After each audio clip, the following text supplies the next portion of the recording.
Welcome to YSM news. ఆత్మహత్యల నివారణ దినోత్సవం సందర్భంగా మహబూబ్ నగర్ జిల్లా కేంద్రంలోని ఎంవీఎస్ కళాశాలలో విద్యార్థులకు డిఎస్పీ వెంకటేశ్వర్ అవగాహన కార్యక్రమం నిర్వహించారు. ఈ సందర్భంగా ఆయన మాట్లాడుతూ ఏ సమస్యకు ఆత్మహత్య పరిష్కారం కాదని, సమస్యలను ఒంటరిగా భరించవద్దని సూచించారు. సహాయం కోరడం బలహీనత కాదని, నిరుత్సాహంగా ఉన్న వారికి అండగా నిలవాలని విద్యార్థులకు పిలుపునిచ్చారు. లాస్ట్ అంటే ఇది ఎంట్రన్స్ ఇట్లే ఉంటుంది. ముందు నుంచి ఈ లాస్ట్ అమ్మాయిలు కూర్చుంటారు, వాళ్ళ వెనకాల కొంతమంది కూర్చుంటారు, సెకండ్ అమ్మాయిల పక్కన కూర్చున్నారు. మేము ఈ లాస్ట్ కూర్చున్న బెంచ్ వాళ్ళు అందరు సక్సెస్ అయ్యారు. ఈ అమ్మాయిలకు వెంబడి తిరిగిన వాళ్ళు అక్కడ డిగ్రీని ఆగిపోయారు. పీజీకి వచ్చిన తర్వాత కూడా మాతో 33% రిజర్వేషన్ స్టార్ట్ అయింది పీజీలో. అది ఎంఏ హిస్టరీ నిజాం కాలేజ్. అమ్మాయిలు ఒక 3 సంవత్సరాలు అయిందంటే ఎవరు రాక 21 సీట్స్ ఉంటే 7 మెంబర్స్ లేడీస్ వస్తారు. ఆడికి వచ్చినాక తిరిగిన వాళ్ళు మళ్ళీ ఆడనే ఆగిపోయారు. జాబ్స్ వస్తుంటాయి వాళ్ళందరూ. అదేవిధంగా లవ్ ఫెయిల్యూర్ అయిన వాడు చచ్చిపోతాడు కదా. నిన్న మొన్నవాడు ఆమె చచ్చిపోయిందని వాడు కూడా చచ్చిపోయింది. లవ్ ఫెయిల్యూర్ ఉంటుంది.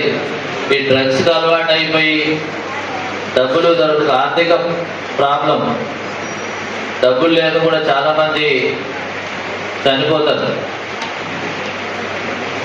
దానికి ఎన్నో కారణాలు ఉన్నాయి. కాబట్టి మీరందరూ దయచేసి ఎవరు కూడా చనిపోవద్దు. ప్రతి దానికి పరిష్కార మార్గం ఉంటుంది. రూపాయి డబ్బులు లేకుండా జీరోతో స్టార్ట్ అయ్యి ఎంతో మంది కంపెనీలు పెట్టారు, పెద్ద పెద్ద కంపెనీలు.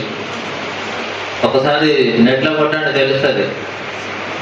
ఏ పైసలు లేకుండా జీరోతో స్టార్ట్ అయ్యి కష్టపడి, అంటే ప్రతిదానికి ఒక ప్లాన్ ఉండాలి. అన్నెసరిగా ఖర్చు పెట్టకుండా ఒక పద్ధతి ప్రకారం కష్టపడి పెద్ద పెద్ద కంపెనీలు స్థాపించడం జరిగింది. ఎంతోమంది ఆర్థిక పరిస్థితి ఆర్థికంగా లేదని చెప్పి మనకు ఉద్యోగం రాగానే నిరాశ ఉంటుంది మీ దాంట్లో. డిగ్రీ అయిపోయిన తర్వాత ఉద్యోగం రాక సూసైడ్ చేసుకుంటా అని ఒక పేపర్లు వస్తుంటాయి. ఉద్యోగాలు రావు అని అనుకోవద్దు. కష్టపడితే కంపల్సరీ వస్తాయి ఉద్యోగాలు. గవర్నమెంట్ ప్రభుత్వం లేకుంటే ప్రైవేట్ ఉద్యోగం ఏదో ఒకటి వస్తుంది.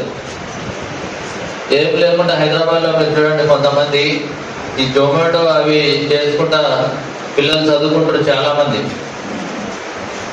కొంతమంది ప్రైవేట్ జాబ్ చేసుకుంటా, పార్ట్ టైం జాబ్ చేసుకుంటా కష్టపడి చదువుతున్నారు. ఆర్థిక పరిస్థితి బాగాలేదు, చచ్చిపోతారంటే అది ఇక చావు అనేది ఒకటి. ఎవరు చనిపోతారు మానసికంగా వీక్ ఉన్నాడు, పని చేయలేక చచ్చిపోయాడు అనుకుంటారు. మీరు చచ్చిపోయిన తర్వాత తలా మాట అనుకుంటారు. ఎవరు